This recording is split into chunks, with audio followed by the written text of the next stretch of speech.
Hi friends, welcome to law mate. I am Muskan Mandihani, your legal guide. So guys, आज के इस video में हम डिस्कस करने वाले हैं making of the Indian constitution, the constituent assembly. तो कॉन्स्टिट्यूएंट असेंबली के organisation, powers and functions, criticisms क्या है, मेजर कमिटीज क्या थी, ड्राफ्टिंग कमिटी को भी हम डिस्कस करने वाले हैं। सो आई रिक्वेस्ट यू गाइस कि आप लोग प्लीज मुझे ध्यान से सुनते रहिए एंड लेट्स स्टार्ट। तो सबसे पहले किसने कहा कि हमें एक कॉन्स्टिट्यूएंट असेंबली बनानी चाहिए? ये बोला किसने? 1934 में एमन रॉय जी ने सबसे पहले प्रपोज किया कि कॉन्स्टिट्यूएंट असेंबली बननी चाहिए। कॉन्स्टिट्यूएंट असेंबली हमें मिली 1946 में on the basis of cabinet mission plan. Cabinet mission plan के बेसिस पर ही इसे फॉर्म किया गया था। कैबिनेट मिशन प्लान के अंडर में ही इवन इलेक्शंस हुए थे कॉन्स्टिट्यूएंट असेंबली के लिए।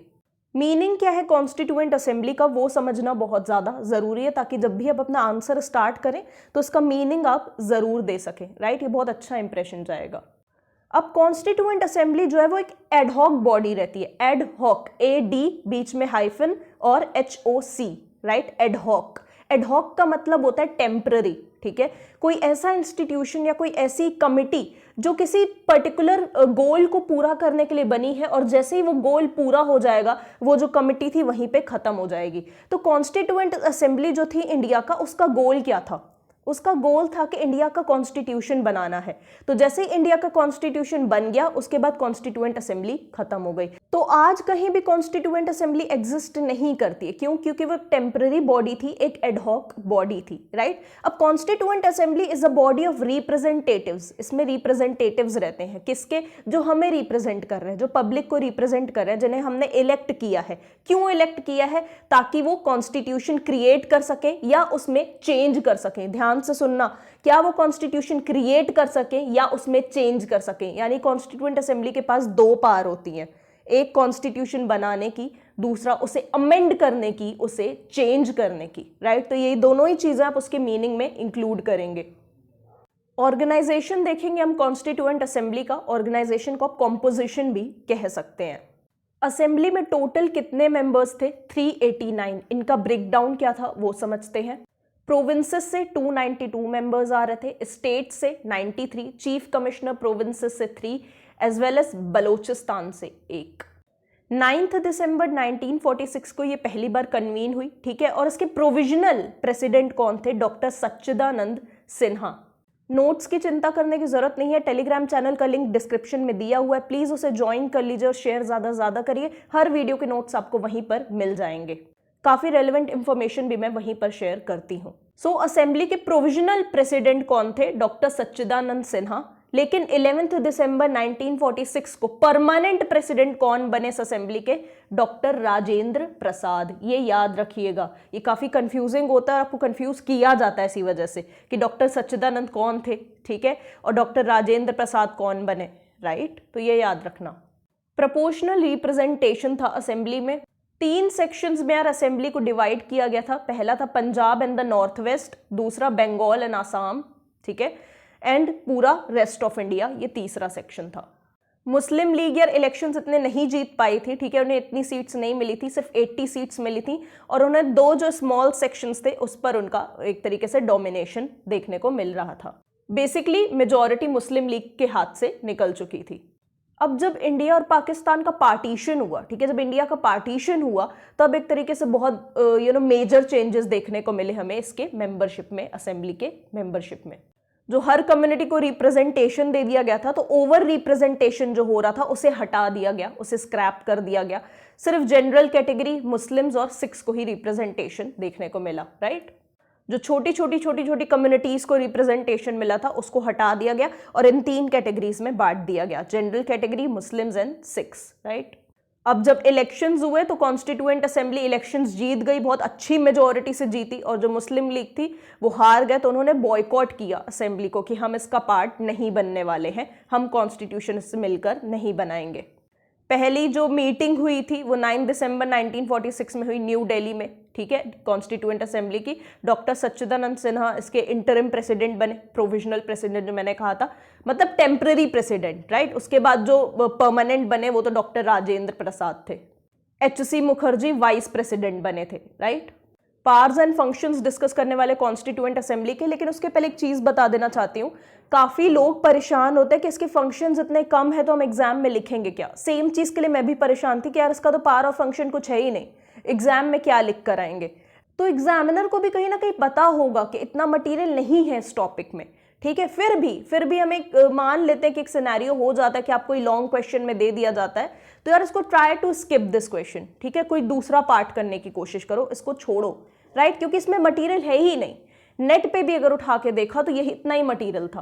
पार्ट्स एंड फंक्शंस में ज़्यादा मटेरियल आपको देखने को नहीं मिलने वाला है। मुझे जहाँ तक लग रहा है इस पे लॉन्ग क्वेश्चन नहीं आने वाला है, फिर भी अगर आ जाता है तो आपका बैड लक। पार्ट 2 करने की कोशिश करो, ठीक है। चॉइस रहती है वैसे भी, दूसरा क्वेश्चन करने की कोशिश करना, ठीक है। तो पहला फंक्शन है framing the constitution, right. Constitution frame करना इसका मेजर एक्चुअली में फंक्शन था कि वो कॉन्स्टिट्यूशन फ्रेम करेगी। और दूसरा जो पार्ट था वो ये था कि चेंज भी तो कर सकती है कॉन्स्टिट्यूशन। कॉन्स्टिट्यूशन में उसको अमेंड करना, उसमें चेंजेस लाना, ये एक पार ही तो था कॉन्स्टिट्यूएंट असेंबली का, राइट। तो जो दो चीजें आप लिख सकते हो, framing the constitution and changing the constitution, right, ये कॉन्स्टिट्यूएंट असेंबली के हाथ में था। लॉज बनाना ये कॉन्स्टिट्यूएंट असेंबली के हाथ में था, ठीक है। डिसीजन मेकिंग प्रोसेस उसे कंट्रोल करना, राइट, और डिसीजन मेकिंग प्रोसेस को मोल्ड करना, ये सब कॉन्स्टिट्यूएंट असेंबली के हाथ में था। ये बहुत इंपॉर्टेंट है, लेकिन जितने भी मैंने दिए हैं ना ये फंक्शंस आपको, ये बहुत ज्यादा इंपॉर्टेंट है, इन्हें इग्नोर नहीं करना है। इन्होंने नेशनल फ्लैग कब अडॉप्ट किया? जुलाई 22, 1947। It accepted and approved India's membership of the British Commonwealth in May 1949, ठीक है। इस पे बहुत ज्यादा यार बहस छिड़ी थी, राइट। जो इंडियंस थे वो कह रहे थे कि अभी अभी तो हमने आज़ादी पाई है ब्रिटेन से, राइट, फिर जो ब्रिटिश कॉमनवेल्थ है उसकी मेंबरशिप हम क्यों एक्सेप्ट कर रहे हैं, हमें वापस से उसके रूल में लेकर जाया जा रहा है, वापस से ब्रिटेन हमें कंट्रोल करेगा। तो जवाहरलाल नेहरू जी ने हमें एक्सप्लेन किया था कि ऐसा कुछ नहीं होने वाला है। ये सिर्फ एक तरीके से इंडिपेंडेंट जो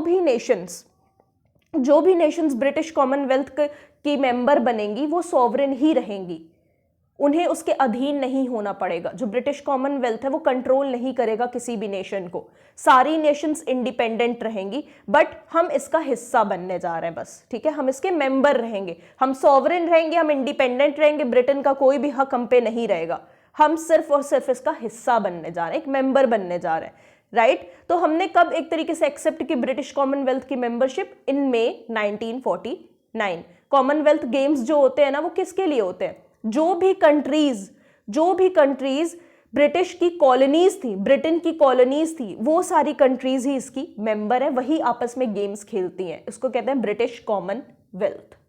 हमने नेशनल एंथम कब अडॉप्ट किया? जनवरी 24, 1950, राइट, इसको अडॉप्ट किया था कॉन्स्टिट्यूएंट असेंबली ने।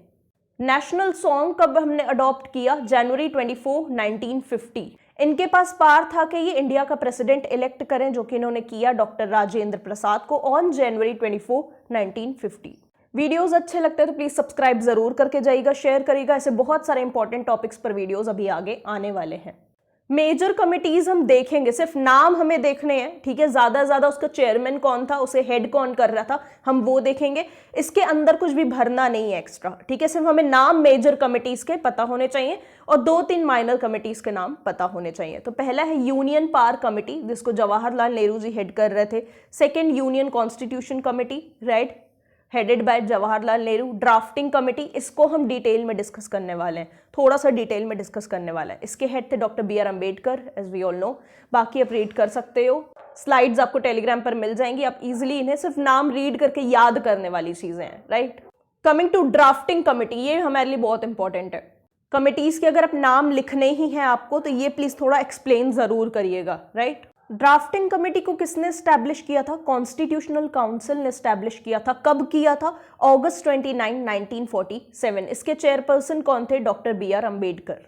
अब देखो ये कमेटी, इस कमेटी में 7 मेंबर्स थे, ठीक है। इनका मेन जो टास्क था वो ये था कि कॉन्स्टिट्यूशन का एक ड्राफ्ट प्रिपेयर करना है और फिर फाइनल कॉन्स्टिट्यूशन प्रिपेयर करना है। किस बेसिस पर करेंगे फाइनल कॉन्स्टिट्यूशन प्रिपेयर? जो बाकी कमिटीज थी वो अलग अलग कंट्रीज में जाके जो रिपोर्ट्स लेकर आ रही थी, ठीक है, जो रिपोर्ट्स फॉर्म कर रही थी कि अलग अलग कंट्री में देखो ये कॉन्स्टिट्यूशन है, इसके ये अच्छे फंक्शंस हैं, इसके ये अच्छे फंक्शंस हैं, यहाँ पे ये हो रहा है, यहाँ पे ये हो रहा है, जो रिपोर्ट्स रेडी कर रही थी बाकी कमिटीज, उसके बेसिस पर इनको एक फाइनल कॉन्स्टिट्यूशन रेडी करना था, राइट। हमारा कॉन्स्टिट्यूशन बोरोड कॉन्स्टिट्यूशन क्यों कहा जाता है उसे? क्योंकि जो हमारा कॉन्स्टिट्यूशन है बाकी दुनिया के जो कॉन्स्टिट्यूशन है उसके सारे अच्छे फीचर्स अपने अंदर रखता है, राइट? सारे अच्छे फीचर्स, दुनिया के सारे अच्छे कॉन्स्टिट्यूशन है, उनके सारे अच्छे अच्छे जो फीचर्स हैं वो इंडियन कॉन्स्टिट्यूशन में मौजूद है, ठीक है? तो एक तरीके से बोरोड कॉन्स्टिट्यूशन का क्रिटिसिज्म उसे दिया जाता है। फर्स्ट ड्राफ्ट जो था कॉन्स्टिट्यूशन का वो पब्लिश हुआ था फरवरी 1948 में, और इंडिया के सिटीजन्स को 8 महीने 8 मंथ्स दिए गए थे इस ड्राफ्ट को डिस्कस करने के लिए, इस डॉक्यूमेंट को डिस्कस करने के लिए, और ये बताने के लिए कि इसमें क्या क्या गलतियां हैं या क्या क्या चीजें चेंज होनी चाहिए, राइट? तो ये ड्राफ्ट दिया गया था उन्हें फरवरी में, और 8 महीने तक इसको डिस्कस करना था, इंडिया के सिटीजन्स को देखना था कि यार ये चीज चेंज होनी चाहिए, ये चीज ऐड होनी चाहिए, इसको हटाना चाहिए, वो सब उन्हें बताना था कॉन्स्टिट्यूएंट असेंबली को, ताकि फाइनल कॉन्स्टिट्यूशन प्रिपेयर हो सके। फिर अक्टूबर में हमें सेकेंड ड्राफ्ट मिला, ठीक है, जो हमने सजेशंस दिए कॉन्स्टिट्यूएंट असेंबली को, उसके बाद उन्होंने वो चेंजेस किए और अक्टूबर में सेकेंड ड्राफ्ट मिला। तो ऐसा बहुत बार हुआ और फिर जाके एक फाइनल कॉन्स्टिट्यूशन रेडी हुआ। ऑब्जेक्टिव्स रेजोल्यूशन को अब हमें डिस्कस करना होगा। मैं आपको ये बता देना चाहती हूँ, ऑब्जेक्टिव्स रेजोल्यूशन डिस्कस करने के बाद आपको प्रीएम्बल पढ़ना होगा, राइट? प्रीएम्बल पे कंप्लीट वीडियो बनी हुई है, लिंक डिस्क्रिप्शन में है, आप प्लीज उसे जाके जरूर से देख लीजिएगा। जवाहरलाल नेहरू ने इस रिजोल्यूशन को एक तरीके से इंट्रोड्यूस किया दिसंबर 13, 1946 को। बहुत वेट करने के बाद कि मुस्लिम लीग भी आ जाए, पार्टिसिपेट करे इसमें, राइट? अपना एक तरीके से समर्थन दिखाए, उनके एक तरीके से मौजूदगी में इसे अडॉप्ट करना चाहिए, लेकिन वो लोग नहीं आए, राइट? वो लोग नहीं आए, उन्होंने बॉयकॉट कर दिया था कॉन्स्टिट्यूएंट असेंबली को। तो फाइनली जनवरी 22, 1947 को, ठीक है, यूनानिमसली इन्होंने अडॉप्ट कर लिया इस रेजोल्यूशन को। कॉन्स्टिट्यूएंट असेंबली ने जनवरी 22 को 1947 को यूनानिमसली इस रेजोल्यूशन को अडॉप्ट कर लिया। ये रेजोल्यूशन क्या कहता था वो देखते हैं। ये कहता था India is a sovereign independent Republic, ठीक है? ध्यान से रीड जब आप बैठ के करेंगे प्रीएम्बल को और ऑब्जेक्टिव्स रेजोल्यूशन को, तो कुछ बहुत सारी सिमिलैरिटीज दिखेंगी और बहुत सारे डिफरेंसेस भी दिखेंगे, राइट? जो डिफरेंसेस दिख रहे हैं वर्ड्स में, वो डिफरेंसेस लिख लेना। जो वर्ड इंडिपेंडेंट है वो प्रीएम्बल में मौजूद नहीं है, ये पहला डिफरेंस है, राइट? तो इन्हें एक जगह लिख लीजिएगा तो अच्छा होगा, आपके लिए आगे चीजें ईजी हो जाएंगी, राइट? तो ये कहता था India is a sovereign independent Republic. Similarity क्या है? सॉवरेन और रिपब्लिक हमें प्रीएम्बल में भी देखने को मिलता है। ये कहता था India should be a union, ठीक है? इस यूनियन में क्या क्या होगा? British Indian territory, Indian states, additional areas outside of British India and the Indian states that chose to join the union, ठीक है? ये सारी चीजें होंगी एक यूनियन में। इंडिया को इसने यूनियन बताया है ऑब्जेक्टिव्स रेजोल्यूशन ने। यूनियन में जो टेरिटरीज रहेंगी वो ऑटोनॉमस यूनिट्स रहेंगी, ठीक है? वो ऑटोनॉमस यूनिट्स रहेंगी, वो फ्री रहेंगी, वो एक तरीके से कंट्रोल में नहीं रहेंगी यूनियन के। उन ऑटोनॉमस यूनिट्स के पास अपने पावर्स और रिस्पॉन्सिबिलिटीज रहेंगी। इंडिया की जो पावर है, जो अथॉरिटी है, ठीक है, और जो कॉन्स्टिट्यूशन के पास अथॉरिटी है, वो लोगों से ही उसे मिलेगी, राइट? प्रीएम्बल की पहली लाइन यही कहती है, we the people of India. Constitution को जो स्ट्रेंथ मिलती है, जो अथॉरिटी मिलती है, वो इंडिया के लोगों से ही मिलती है। इंडिया के लोगों को गारंटी किया जाएगा कि उन्हें सोशल, इकोनॉमिक, पॉलिटिकल फेयरनेस मिलेगी, ठीक है? Equality of position and opportunity, equality before the law, basic freedoms मिलेंगी, expression, belief, faith, worship, vocation हमें प्रीएम्बल में देखने को नहीं मिलता है, ये टर्म देखने को नहीं मिलता है। एसोसिएशन, एक्शन, बहुत सारी चीजें प्रीएम्बल में नहीं है। Subject to law and public morality, यानी आपको फ्रीडम दी जाएगी। ऑब्जेक्टिव्स रेजोल्यूशन क्या कह रहा है? आपको फ्रीडम दी जाएगी एक्सप्रेशन की, बिलीफ की, फेथ की, लेकिन subject to the law and public morality. लेकिन अगर आपकी फ्रीडम लॉ और पब्लिक मोरालिटी के अगेंस्ट जा रही है तो आपकी फ्रीडम को कर्ब किया जा सकता है, उसे कंट्रोल किया जा सकता है, उस पर रेस्ट्रिक्शंस लगाए जा सकते हैं। ये कह रहा है ऑब्जेक्टिव रेजोल्यूशन। जो माइनॉरिटीज हैं, बैकवर्ड है, ट्राइबल कम्युनिटीज हैं, पुअर, डिसएडवांटेज्ड ग्रुप्स हैं सोसाइटी के, उन्हें प्रोटेक्ट किया जाएगा। इंडिया की जो टेरिटोरियल इंटेग्रिटी है उसे प्रोटेक्ट करना होगा लैंड, सी, एयर पर। हमारी कंट्री जो है वो वर्ल्ड पीस को प्रमोट करेगी, ठीक है? उसे एक तरीके से प्रोटेक्ट करेगी। So thank you for watching this video friends, and we'll meet soon in the next video. Good luck.